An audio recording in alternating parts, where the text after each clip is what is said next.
Man, this is Deion Dawkins, man. You're listening to The Scoop on OurScoop.com. You already know. What's up, everybody? Welcome back to another episode of The Scoop, OurScoop.com's podcast. We're at Season 9, Episode 35. I am OurScoop.com's editor, John DiCarlo, joined by Rymir Vaughn, Declan Landis, Johnny Zawizlak. Kyle is away this week. Can't be on the pod. He did send in a mailbag question specifically for our very own Johnny Zawizlak. We'll get to that a little bit later. I'm to understand that you do not know what the question is. I have no clue. Declan was very adamant that I did not read the question. We were putting the rundown together. Cool. You're going to have fun with it. It's going to close out what is a very, very bountiful mailbag, we should say. We have a lot of mailbag questions. A lot of good stuff to get to. So lots happened since we last recorded. In addition to Jamal Mashburn Jr. announcing his verbal commitment to Temple. Temple got 2 more commitments. Another one could be on the way. Lynn Greer III committed to Temple last Wednesday. Actually committed beforehand, but announced his commitment on Wednesday. And then Jameel Brown, the former Westtown and Haverford School star, committed to Temple, announced his verbal commitment to Temple on Friday. So now this is looking like a pretty good backcourt with Jamal Mashburn Jr., Lynn Greer III, and Jameel Brown. And we'll talk about this a little bit more in the podcast. You have 2 guys in Jameel Brown and Jamal Mashburn Jr. who are really playing hurt through most of the season. Jamal Mashburn Jr. with a right thumb ligament injury that affected him for most of the season. And Jameel Brown missed some time as well with a broken right foot. He's going to be at 100%. They get a great shooter there. We'll touch on the women's roster too. If you're an OurScoop.com subscriber, you can check out Declan's story on their revamped roster, all their transfer portal additions, in addition to the true freshmen who are coming in. Again, a lot of mailbag questions to get to. Before I get to our ad read here and into the show, just wanted to extend our condolences to E.J. Smith. E.J. is a Temple grad and has been so kind with his time. He's spoken numerous times at my sports writing class at Temple. He got his start at Temple as a managing editor at the Temple News. He now covers the Eagles for the Philadelphia Inquirer. EJ recently lost his mother, Sandra Smith, after what was close to a 5-year battle with cancer. In the span of a month, he's lost his mother and his grandmother. I went to her funeral yesterday, and just the outpouring of love and respect for her and that family was pretty remarkable. So many of his Inquirer colleagues were there, and if you know EJ, you know he is, as cliche as this sounds, probably an even better person than he is a reporter, and he's a damn good reporter and writer, and he's just a sweetheart, and I just love him so much as a person, and just wanted to let him know that we love him. We're thinking of him and his family, so I just wanted to share that before we started recording here.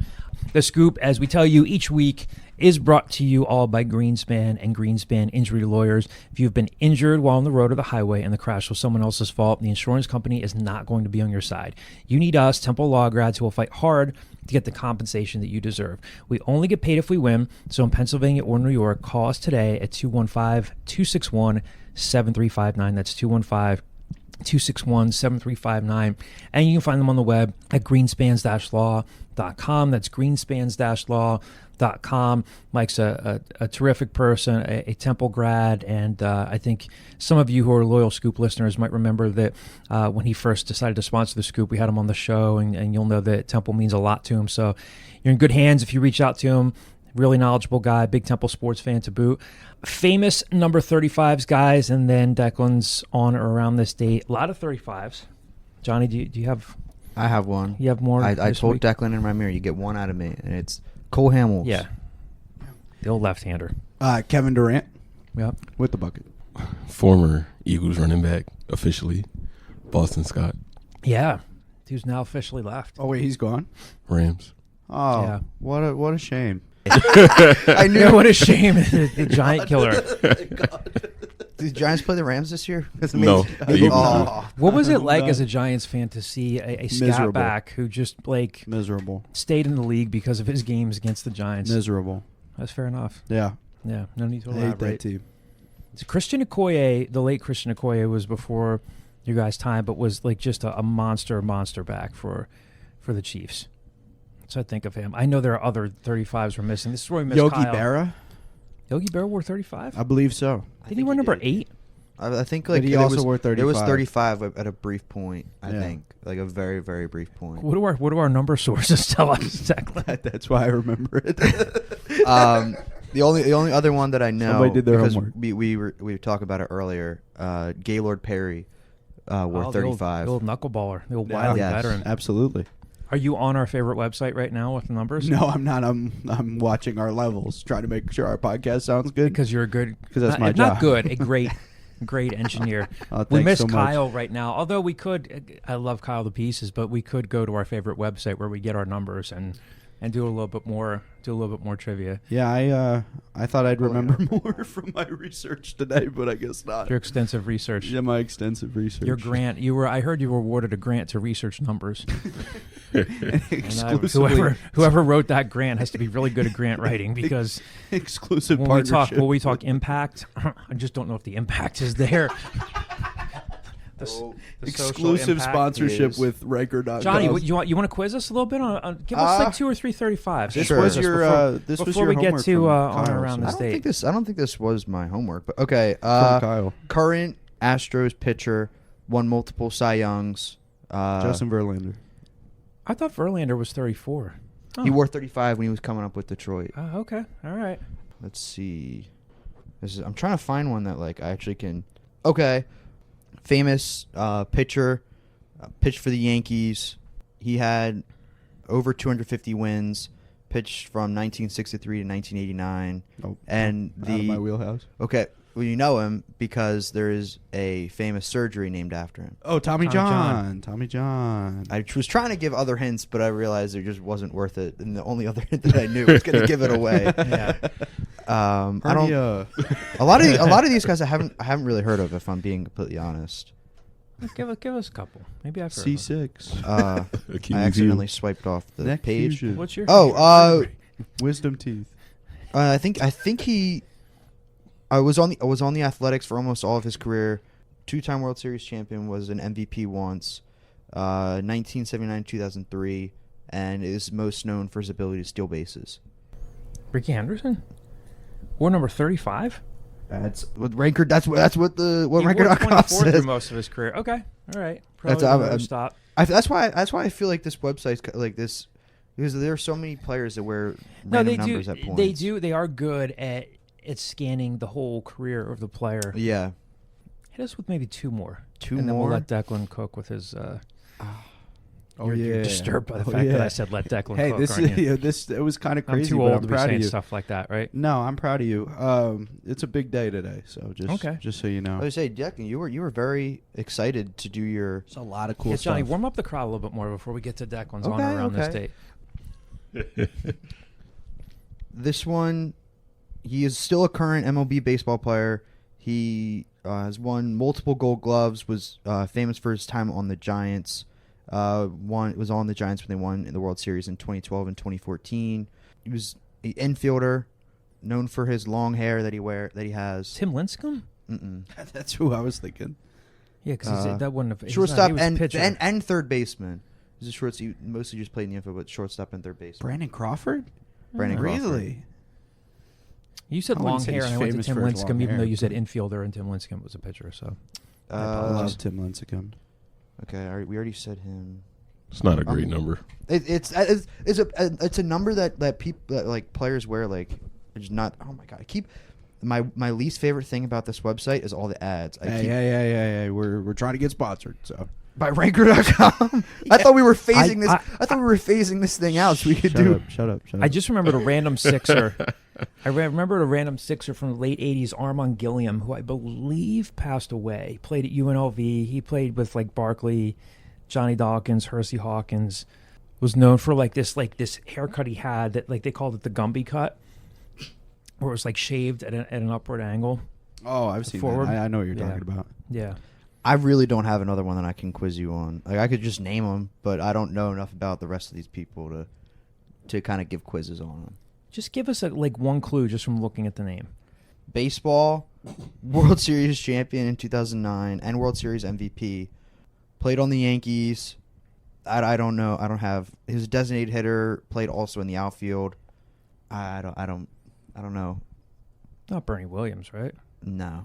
Can we phone a friend with that friend being Claire Smith? That's, not a bad idea. Not a bad idea. I give up. I'm not going to lie to you. It's Hideki Matsui. 35. Ah, nice. Matsui, whose name was also dropped in Knocked Up.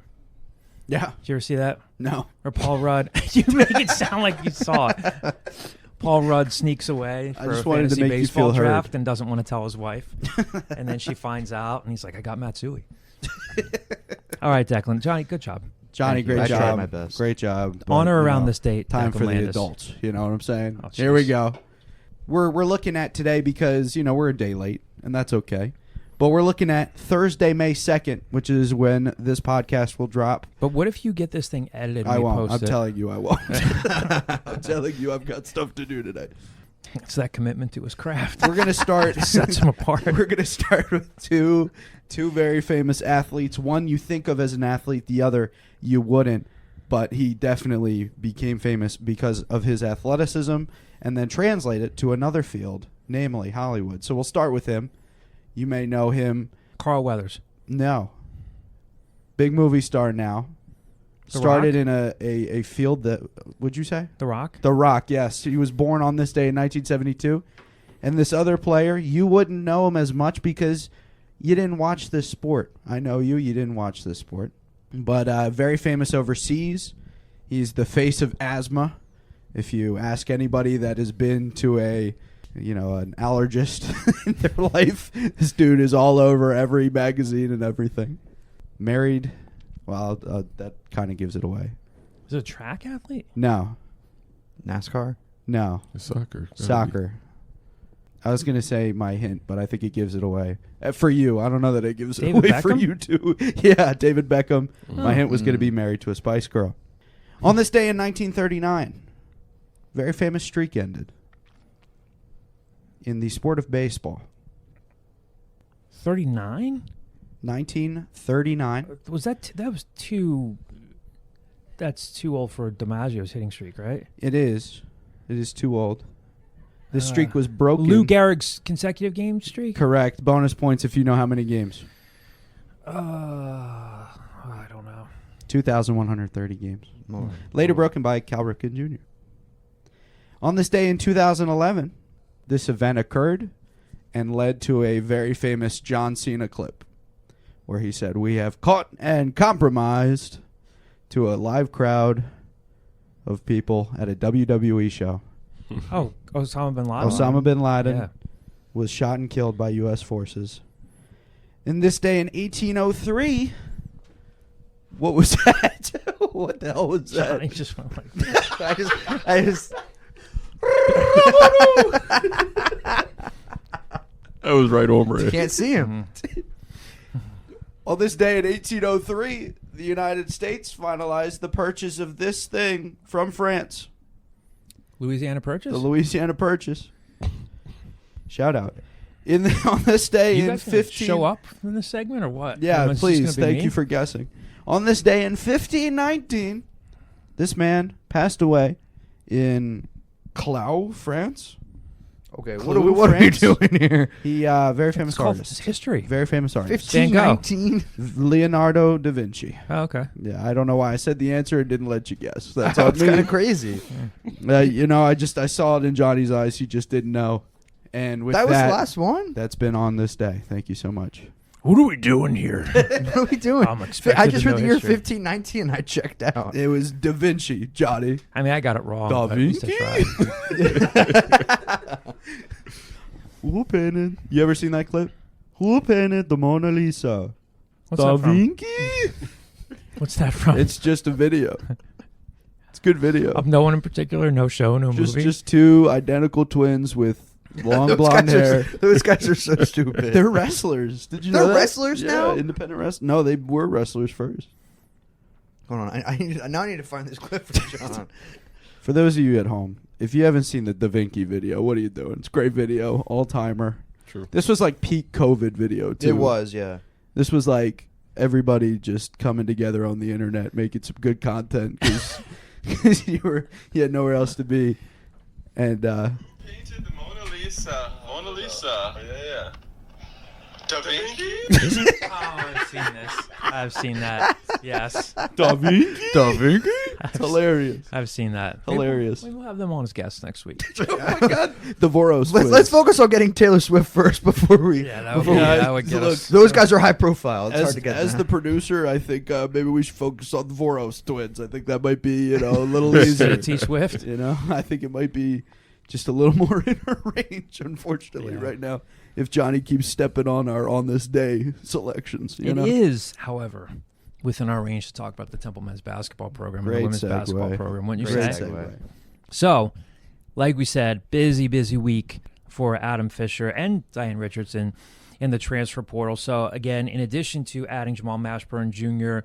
when he announced his verbal commitment last week, they also got verbal commitments and signatures from Lynn Greer III and Jameel Brown.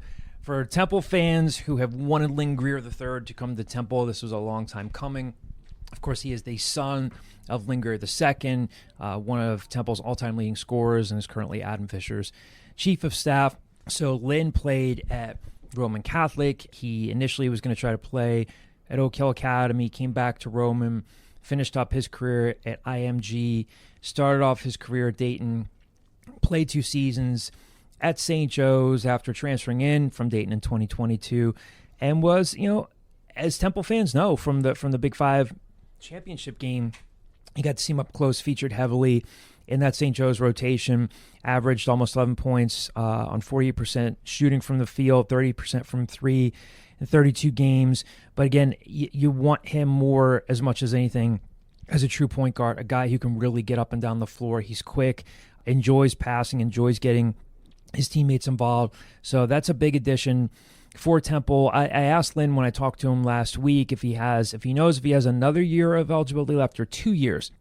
Doesn't know yet. It all depends on how the NCAA looks at that first season at Dayton, where he was there for just a semester. So we are doing a getting to know the roster series, and this is the only place as of now, right now, where you can get these interviews. I talked to Lynn Greer last week, talked to Jamal Mashburn Jr. last week, and talked to Jameel Brown last week. So what we've been doing is playing and sharing a little bit of audio here and there in our stories, and we'll have a clip for you here in a second on the podcast.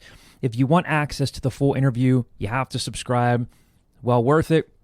You can, if you're an owlscoop.com subscriber, you've already had the chance to hear my entire interview with Jamal Mashburn Jr. Had probably close to like a 35-minute conversation. Really, really nice, introspective young man. Yeah, he likes writing. He likes journaling. Is really, really excited to get to Temple. Had a similarly great conversation with Lynn Greer III. We're going to play this clip here from my interview with Lynn. Again, if you want to listen to the whole thing, subscribe. It's a great time to do so. But this is Lynn Greer III talking about what he feels is possible for this coming season with Jamal Mashburn coming into the fold, with guys like Dylan Batiste and Aiden Tobias coming into the fold. I'm going to assume that Lynn knew at the time that we talked last week that Jameel Brown was on his way in. So, again, you're talking about a guy here who grew up around the program. He knows how widely respected and revered his father is at Temple, and knows the tradition. And, again, it's this common theme of wanting to get Temple back to where people feel it belongs, and they damn near got to the tournament last year, which we weren't expecting. But this is Lynn Greer III talking about what he feels is possible for Temple this coming season.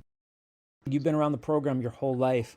I think a lot of the fan base and guys on the coaching staff know what's possible at Temple when they were making deep runs in the tournament, and a lot of people are fixated on that. It's been since 2001, the team that your dad was on, obviously, that went to the Elite Eight. It's been that long since a Temple team went to the second weekend of the tournament. How much does that motivate you? How much do you fixate in on that to say, like, hey, it's possible here?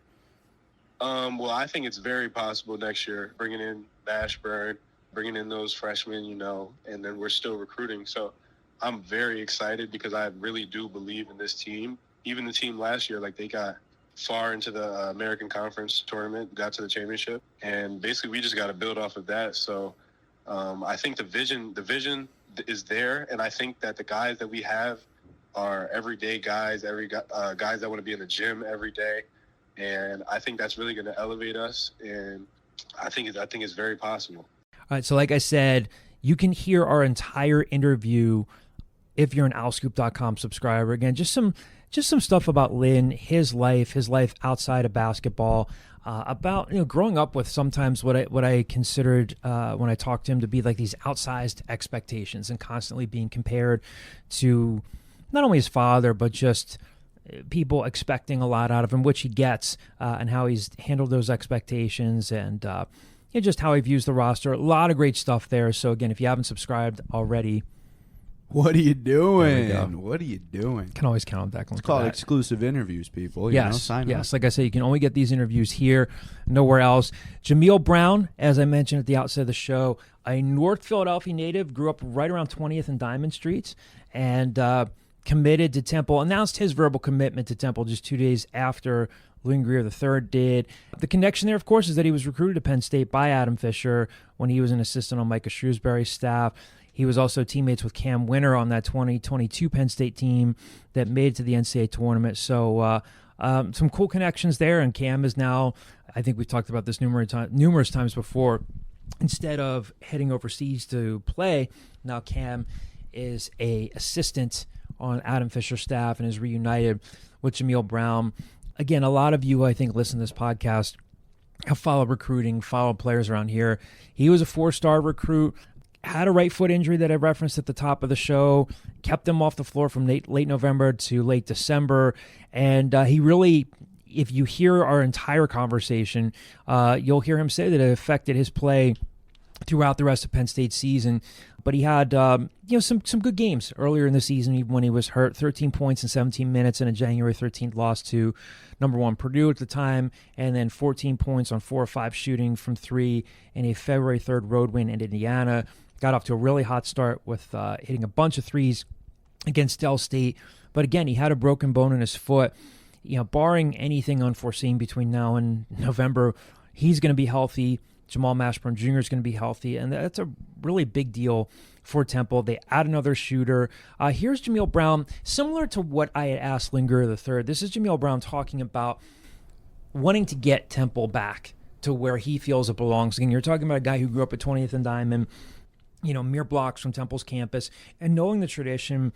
And, you've heard people talk about this before. It's 2024. Fans want to see this program get back to not only getting to the NCAA tournament, but making a run in the NCAA tournament. So I asked Jameel about that, and here's what he had to say.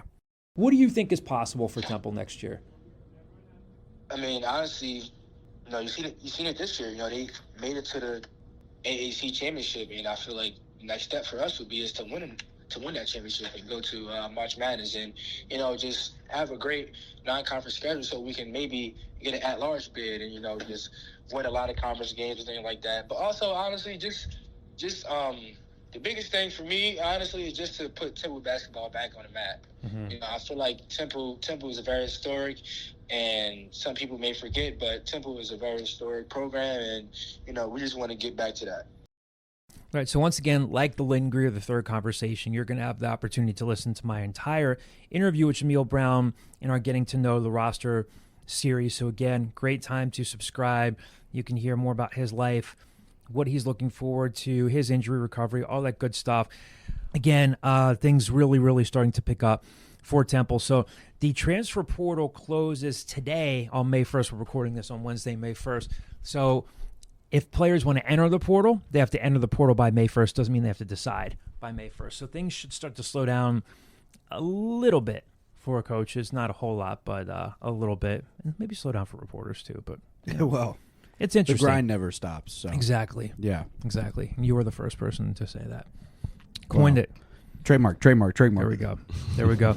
And then, again, if you are an owlscoop.com subscriber, you've been able to read Declan's piece on all of the new rosters for Temple's women's team and Diane Richardson. Declan, just give us a little bit of a taste of what's in there. A lot of good detail, but in terms of Maya Oliver, Kayla Turner, Anissa Rivera, Diane said, obviously, that she was going to be active in the portal after the season ended when we got a chance to catch up with her. They've pretty much, again, barring any late changing circumstances, have kind of, filled out their roster for next season. So give people just a little bit of a glimpse of what they can see and read about in your story that you just put out today? Yeah, absolutely. So you mentioned, barring any unforeseen circumstances, they are out of scholarships. So if somebody leaves all the sold team, out. they're Out all, of you know, scholarships. got them while they're hot. Now they're gone. So they're not likely. I mean, in a very unlikely scenario, they could bring somebody in, but they're all out of scholarships to give. So what you see is what you get. Like this is the roster for the most part. The biggest thing, obviously, is, and we've talked about it on previous episodes, there was one forward on the roster at the end of the season that had played minutes and was still going to be back next year, and that was Jaleesa Molina. And we had seen Molina had struggled for a lot of the year, just kind of getting adjusted to the game, figuring out what her role in the team was, on the offense especially. So they went out and addressed that. They got Oliver, who is a scoring big, scored really well at Loyola Marymount, played 2 years there, played 2 years at USC prior to that. They went and got Rivera, who had played for this staff while at Towson. She can play pretty much 1 through 4, which is going to be ideal for them with the way they like to play. She can stretch the floor a little bit if needed. And then they really bolstered their backcourt between their incoming freshman class and then going out and getting Kayla Turner, who they had liked for a really long time, tried to get her before she went to Alabama A&M. So a lot of good pieces they brought in. Like John said, I did plenty of pull out all that into better detail on the article, so go check that out. But this is a really deep roster now with a lot of interesting ways that it could turn out. It's going to be interesting to see how this summer goes, just for how they fit in this lineup and who they decide to pick. It's kind of like an embarrassment of riches, because you have the people that I put in the article, but then you have Drew Alexander, who has been on the bench the entire year, sitting out as a redshirt. We got to see her in practice while we were down in Texas, and she is unbelievable. I mean, she could hit shots from anywhere on the floor. Like she has the potential to be really good too. So it'll be really interesting. I think this will be kind of a small ball-ish team, just because they don't have as many, true front court players, but I don't think that's a bad thing. I think this is a team that had issues finding the scorer, and Tiara East was pretty much the only person that could go get you a bucket. They addressed that. They needed more shooting. They addressed that. They needed forwards that could also score the ball at times. They addressed that. The toughest part is going to be the size, but even that I don't think will be that much of an issue. So I think both of these teams have gotten considerably better in the offseason, and that's the first time we've said that in a while. Good stuff, Declan. Check you. out his story. Again, we'll have the best women's basketball coverage for everybody that you can find out there. Let's jump into, like I said at the outset of the show, a very bountiful mailbag with a lot of questions here from Twitter, from our OwlScoop message boards. All right, the first question in the mailbag this week comes from the screen name Joe Becca, one of our longtime subscribers. The question there: I saw the coaches on campus with a big, and then he put in parentheses, Fordham's Elijah Gray over the weekend. What is the status of his recruitment, and do you think this 8 points and 4 rebounds per game sophomore from the A-10 is a fit? To answer the second question first, I think he's a fit. From what I understand, he can be active in the front court, can step out, and has the ability to knock down a shot. So I think he would be a fit. As of now, on Wednesday, May 1st, I think they're very much in the mix. We'll see. We'll see if anything breaks this week. Yes, he did take an official visit to Temple over the weekend. So, Joe Becca, whoever you are out there, your eyes did not deceive you. Yes, they did host Fordham forward Elijah Gray over the weekend for an official visit. We will see what happens with his recruitment. I believe St. Louis is involved and Loyola Chicago is involved, which kind of speaks to the fact that a couple other programs in the A-10 like him as well. After getting a look at him this season, we shall see. A couple questions here from New England Now, and then I think New England Now sent us another question later on. Yes. New England Now did. I tried to organize them. Thank you, Declan. Yeah. Two-parter. What portal bigs are Temple recruiting? Again, Elijah Gray, we mentioned. As far as some other names, I want to source that out a little bit more before I throw names out there. I've heard a bunch of different names. I don't know how legitimate any of them are. Again, when you cover portal recruiting, it's different. A guy puts his name out there, then I'll say he hears from this school, that school, is getting interest. I realize that some of those names are coming off the board, but I don't have this well sourced enough yet to say, like, okay, with the 2 available scholarships that they have, they're zeroing in on this person or that person. I'm sure that there are a lot of names on their board, but nothing that I could tell you with absolute certainty just yet. The second part of New England Owls question, should the staff be recruiting Jake West? It's a class of 2025 guard at Penn Charter. I think they're recruiting Kai Shinholster more than they're recruiting Jake West. And it's not to take a shot at Jake West. I think Jake's getting some Ivy League offers as of now. I think some Villanova interest. So I would say the Temple's probably, again, recruiting Kai Shinholster a lot more than Jake West. But again, things are fluid, as I always say. So we'll see. We'll see how things go this summer. Should the staff be recruiting him? I'm sure they're aware of him. I'm sure they know he exists. I'm sure they're aware of his game. But we'll see how it goes. JHG722, another longtime OwlScoop.com subscriber. Is the coaching staff aware that you need capable bigs to go anywhere in March? Well, a couple of things here, JHG722. They almost went somewhere big in March. I mean, they got to the American Athletic Conference Championship game. Yes, they're aware that they need capable bigs. Yes, they're working on that. We'll see what happens in the next week or so, but I think JHG just sounds a little upset right now. It. I mean, it's hard to be patient, especially when there was so much energy at the end of the year, but it sounds like they're going and finding their guys, so, there's so much time between now. I mean, Kyle said it last week. They didn't get Sam Hoffman until whenever they got him, and it was like right before the year. So yeah, I don't know who they're looking at in terms of like international players, if that's something that they want to do. A lot of this is based on fit. I know that they like Dylan Battie a lot. Again, there's a Dylan Battie question in here later on in the mailbag that we'll get to. But yes, of course, they're aware that they need capable bigs to go anywhere in March. TU1834, another OwlScoop.com subscriber. This one from our message board. We know things are fluid, but on last week's episode, 4 bigs were mentioned as targets. Since then, 1 committed to St. Louis, another from UTSA, set visits to 3 schools and not Temple. Are there tea leaves that can be read from this, or is this process ongoing? The process is ongoing. Again, we've talked about it. Some of portal recruiting involves patience, so the staff knows that they need bigs. I think you'll see another name or two. Again, I don't know if they'll go with a full 13 scholarships, but I think they would try to bring in at least another big. So, names come off the board. Again, I don't know how interested Temple really was in some of these guys, but everything goes in the process. Availability, NIL, all that fun stuff. Temple 22, another question from our message board, another longtime OwlScoop.com subscriber. You guys are probably sick of all the questions on bigs, but one more. I know it's unlikely they can get a difference-making big man because of NIL, but can they get someone in the ilk of Michael Eric, who averaged 9 points and 8 rebounds as a senior in the A10? A great question, Temple 22. I would tell you that a player like Michael Eric, if he hit the portal today, would definitely get decent 6-figure money in the portal. Michael Eric was a very good big man. He didn't put up the numbers ultimately that someone like Lavoy Allen did, but yeah, I mean, I think they would be thrilled to get a player like Michael Eric. I mean, if you look at a guy like Dylan Battie and you look at a guy who they're set to bring in, Elijah Gray, as of now, they don't have a, whatever you want to call him, a traditional back to the basket big. So I don't know if that's what they're going to be looking for a little bit more. Michael Eric filled that role for Fran Dunphy. Michael Eric is still made a lot of good money overseas playing professionally. So do you hope that they can get someone of that ilk of Michael Eric, as Temple 22 said? Yeah. How much that guy is going to command in the NIL world, we'll see. But yeah, I think Adam Fisher and his staff will be thrilled to get a player like that. That might be the type of player, type of skill set that they're looking for. We shall see. I'll be back on Twitter.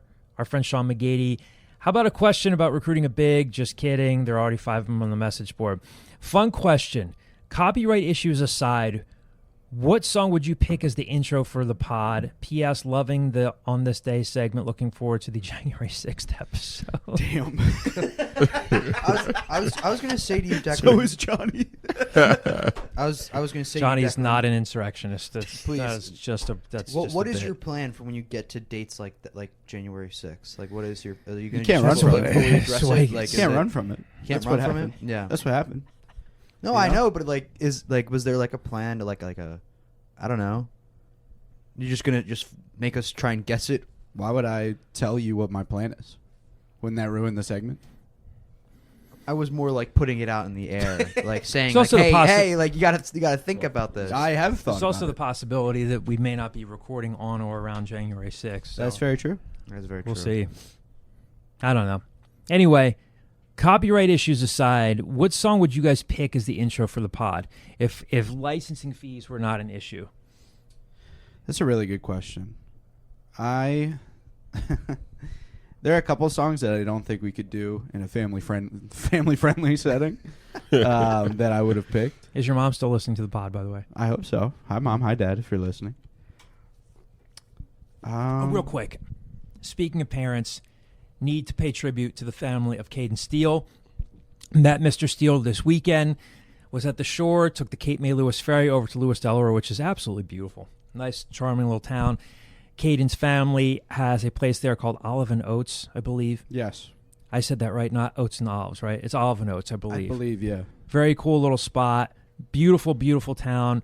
We're texting back and forth in our senior Alice group chat, we should say. And Caden got back to me and said, yeah, our place is right down the road. Went in there, met his dad. Awesome moment. Shout out to Mr. Steele. Shout out. Shout out. Shout out the whole Steele family. For all the mentorship that he provided to Caden, our friend Caden, who just last week was like Christmas for Caden and Rymir. Yes, it was. Maybe we'll talk NFL draft a little bit later. But just wanted to shout out Caden's family. Yeah. Okay. Money is no object. Money is no object. What would you guys want to be the intro? I'm going to go one that I don't think people would think of, but it's an electric song. And I think it, like, the vibe of the beginning, just picture the sting in your head. Give me Barracuda by Heart. Interesting. I like that. The harmonic part. Yeah, and then just like the, man, this is Dion Dawkins, man. You listen to The Scoop on lscoop.com. Yeah. You already know. Then as it, like, the song's kicking in. Thank you. That's a good one. I think it'd be a good pick. One. Very good one. Rymir. I don't have one. Not right now, at least. Come back to me. Rymir Vaughn hates music. It's okay. That is I not only true. had 3 minutes to think of it while he was talking about Caden's parents. I was locked in on the story. I'm thinking here. I'm trying. I've got two. All right, let's hear it. Hypnotize by Biggie. That's a would great just pick. be, I mean, like you're talking about literally just one of the most important songs of all time. And I don't even think I'm exaggerating there. It's a good pick. Sampled the bass line from Herb Alpert's Rise. But Biggie would just be, I mean, I'd be honored. Yeah. It's a good pick. Yeah. That and You Should Be Dancing by the Bee Gees. I was thinking, we were going to get some In Excess from you, but nah, that's too, that just leaves me open to being teased. That is fair. By you guys. I may also be saying You Should Be Dancing from the Bee Gees because I might have walked into a Wawa in South Jersey yesterday and it was playing and I was like, wow. And it was at high volume too. I was like, all right, I respect it. I do love the Bee Gees though. Yeah, so, you do. Yeah. What if we did like, no, I was going to say like Enter Sandman because it's like Enter John DeCarlo. And I mean, it's a little cliche. A little bit, but like Mariano it's still a cool beat like to come into. And then like little guitar riff at the beginning. Exactly. Like that riff is awesome. You a big Metallica guy? I mean, I like you just like that song. Yeah. I mean, I like that song. Enter Sandman. What else? If somebody said, "No, it's already taken."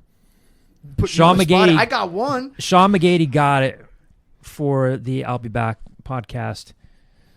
Yeah. You're a man that's constantly put on the spot. Like you got to run out to home plate. You got to pick up bats. You got to get thumb guards. Yeah, but that's like you can make cheesesteaks. That's habit now. That's true. That's true. It's a bad example. My fault. I got to be better. No, it's okay. I'm trying here. Rymir, you still like my head empty, bro. But I'm a for the sake of John. Let's throw Frank Sinatra in there when he doesn't have a cold. Okay, but what song? Whatever song John wants. I'm not too. Rymir's just pandering. I'm just not. Pick one. To the moon.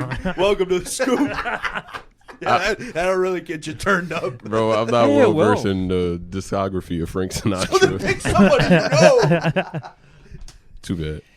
Declan, are you at all encouraged by the fact that I still have your hand turkey? Your hand turkey from it does make me feel good every time I walk in. Office refrigerator here. How about "Walk" by Pantera? You ever heard that song?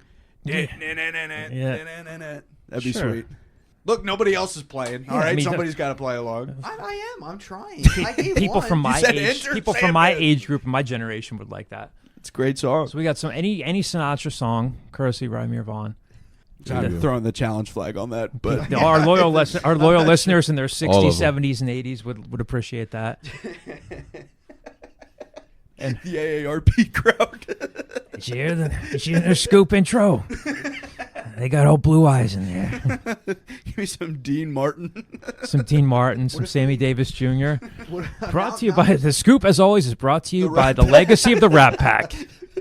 Now I'm just thinking of like walkout songs, and I'm thinking Timmy Trumpet, the Edwin Diaz. Oh, No, absolutely no, not. Absolutely That's not. basically what it is. You start thinking like these walkout, walkout Yeah. songs. Cult of Personality, obviously. That's literally. That's a great one. Yeah. They're a very, very underrated band to this day. Living Color. Yeah. Vernon Reid, one of the greatest guitarists Absolutely. of all time.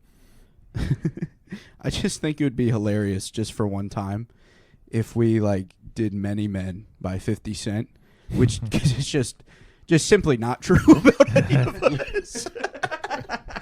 It's just simply not true. But I think it'd be hilarious. You know, it just like many men wish death upon me, and then it cuts to us and we're talking Temple sports. Yeah, Just think, be something. yeah, I think it would be great. Take the copyright strike. just for the moment.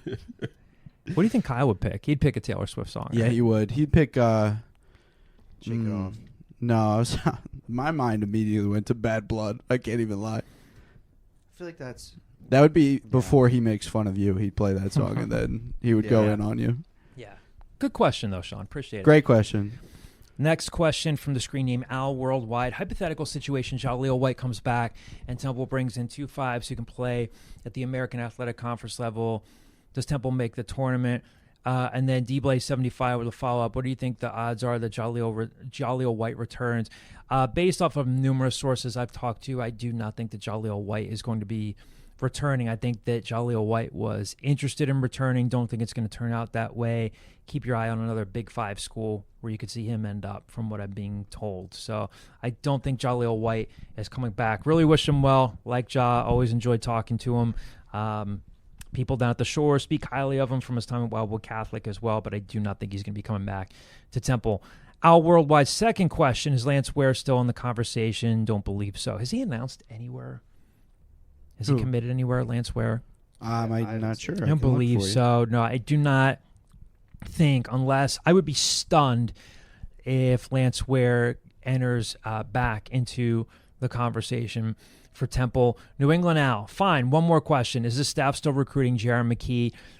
I believe they are. Again, if on May 1st, 2024, if you're asking me right now, I don't think Jaron McKee ends up at Temple. I think he's more likely to end up at like a Big Ten school, like a Northwestern or something like that. Great player. As I understand it, Aaron McKee and Adam Fisher have a great relationship. So I'm sure the staff realizes that he's a very good player. I just don't think it's likely that he'll end up at Temple, but we'll see. At Al72, our friend Glenn, another longtime subscriber, chiming in on Twitter. Will the 3 new guards be the focus of the offense next year? How much impact can Dylan Battie make next year? Well, obviously, I would think that, yes, these 3 guards, Lynn Greer III, Jamal Mashburn Jr., and Jameel Brown. My goodness, forgetting his name already. Sure, I think they'll be a big focal point of the offense next year. Again, the ball's going to be in Lynn Greer III's hands a lot. Again, he likes and enjoys being a playmaker, setting up shooters like Jameel Brown, Jamal Mashburn. Jamal Mashburn can, again, a healthier Jamal Mashburn Jr., I think you'll see his shooting percentages go up. Good mid-range shooter as well. A guy that, like he told me in our conversation last week, is going to enjoy benefiting from some more pick-and-roll stuff as well. How much of an impact can Dylan Battie make next year?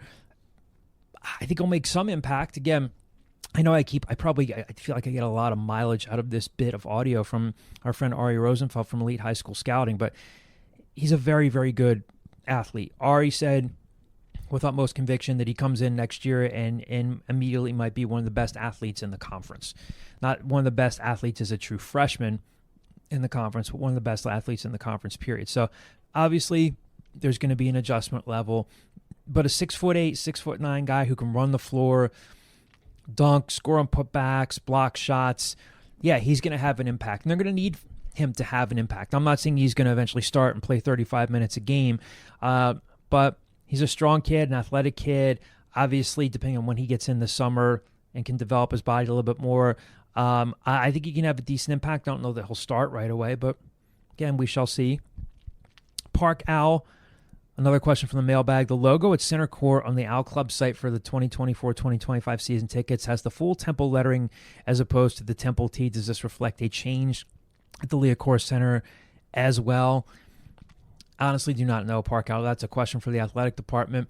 I don't know if they're going to be making some changes right before the season starts, but we'll see. It would be cool, though. I Yeah. mean, switch it up. I will say, and this was before my time, but I wish they'd bring the wings back. Those were awesome. I was Watching the old videos with the wings. Yeah. So cool. Those were really cool. Matt Deebs on the message board had a question about Arthur Johnson that he retracted, and that he said, which bigs and quarterbacks are we signing? Is Temple signing? We talked about the bigs. I've had a couple of names float by me in terms of quarterbacks. None that, when I say comfortable sharing, I don't mean that like I'm trying to keep a big secret. But again, I like to source this stuff out before we put names out there. But I'd be surprised if Temple's staff does not add another quarterback by the time August comes around. Ramir, I think you had a great way of putting it the last time we talked extensively about the quarterbacks. There's a lot of time left.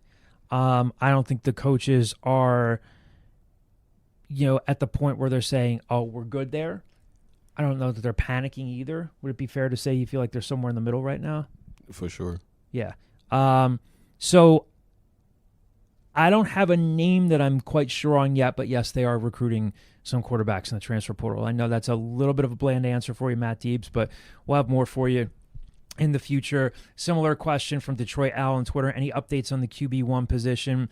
Ramir, again, nothing's really changed. I mean, they haven't been practicing again, but even just in Ramir Vaughn, time alone, time to think, has your answer changed on what we talked about a few weeks ago? If the season were to start tomorrow, who starts a quarterback for Temple? Forrest Brock. Okay, so nothing's changed there. No. Who's his backup? Evan Simon.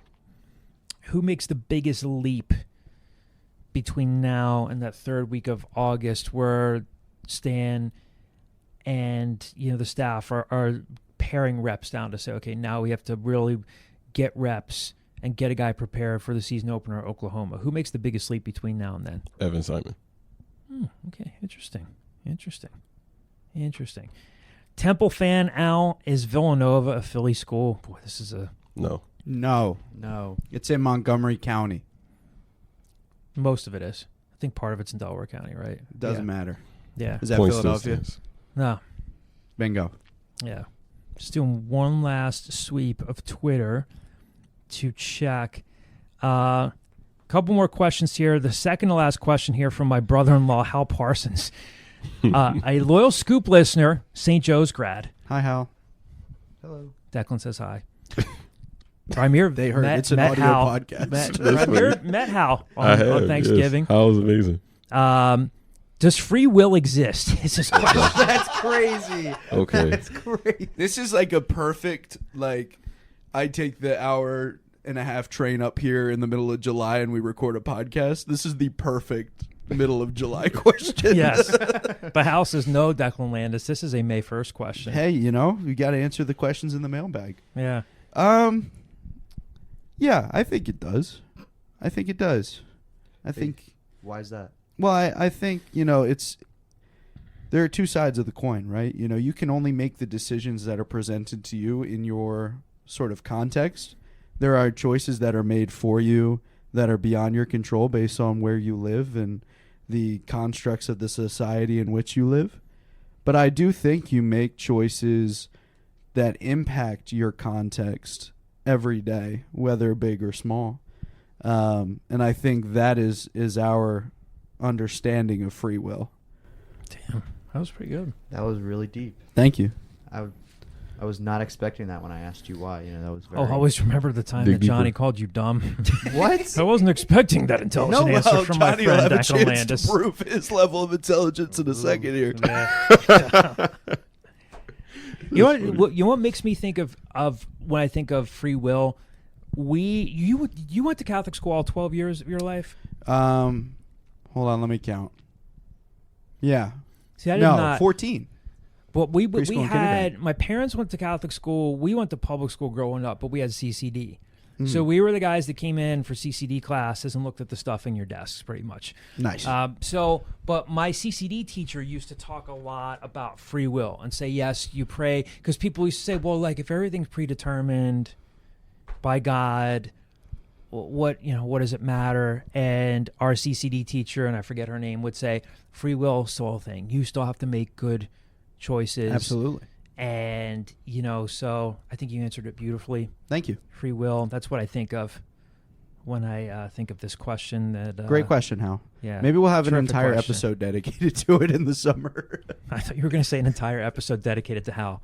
I mean, sure. Which you would know, be, Bring him on. if Hal Yeah. wants to keep asking questions, he is Bring very him on. funny, dude. I'm going to keep answering. Yeah, that would be a fun episode.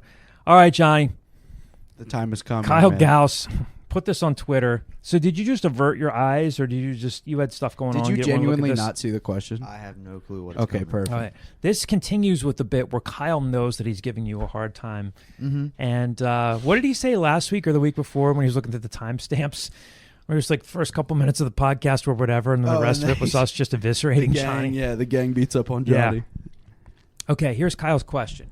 For Johnny, I was hoping you might give me some insight into the evolution of the market economy in the southern colonies. My contention is that prior to the Revolutionary War, the economic modalities, especially in the southern colonies, could be aptly described as agrarian pre-capitalist. Your thoughts? What are we doing? What are we doing? I don't know. You're the one that's going to answer the question. I'd like to know the same, Johnny. Please enlighten us. I mean, we've been asking you this for weeks Yeah, over I mean, lunch. I've been compiling. Question always pops up. Yeah. You know? Every time Ramir we keeps asking you week after week after week. I'm still- sit I'm down still- and I'm still raising deep canes in the my back research. booth. Yeah. I'm still deep in my research to come to an. I haven't been able to come to a concise answer for this question. I know this is a burning question you guys have had, and I want to be able to present you guys with the correct information so I can come to a concise answer. You could just present us with any information. You know, what kind of line of thinking are you heading on? But again, like I said, I want to be able to fully have everything laid out, and I'm just not at that point yet. I mean, you're a big history buff. Like, some of this stuff Oh, should just but- roll right off the tongue for you. naturally. Absolutely. Oh, definitely. Just take us through, just like how the Da Vinci You, answered you've earlier. been, you've been known to occasionally dress in period costume as a Revolutionary War soldier Yeah, it's kind of and creepy. say, why don't we record the scoop down at Valley Forge National Park? I mean, honestly, today was a Don't beautiful day fire to do your that takes too. until they see the whites of your eyes. I know it's Revolutionary War, but it's all right. It still applies. Don't fire off your takes. I mean, why is it such a bad idea to go film the scoop at Valley Forge? No, it's a beautiful, casino? beautiful Then how come we landscape. haven't done it No, yet? not at the casino. There's a top golf right across the street from where George There is. Washington slept in a cabin. George- So if you want to go there, George Washington worked on this. George Washington, in addition to crafting his teeth out of wood, created the world's first driver. Little known fact. Crafted his teeth out of wood and said, "Bet you $50 he's a work." And the casino was born. there's a casino, a top golf, and a hotel about like 3 football fields away from I mean, where this George should be Washington sort was. of like you are from like the Route 422 corridor, where like This is what they Revolutionary talk about with War, the American- colonial with knowledge America's should be melting part pot. of like the very fabric in your foundation. So, I mean, I grew up in a neighborhood called the Colony, so like That's kind of crazy.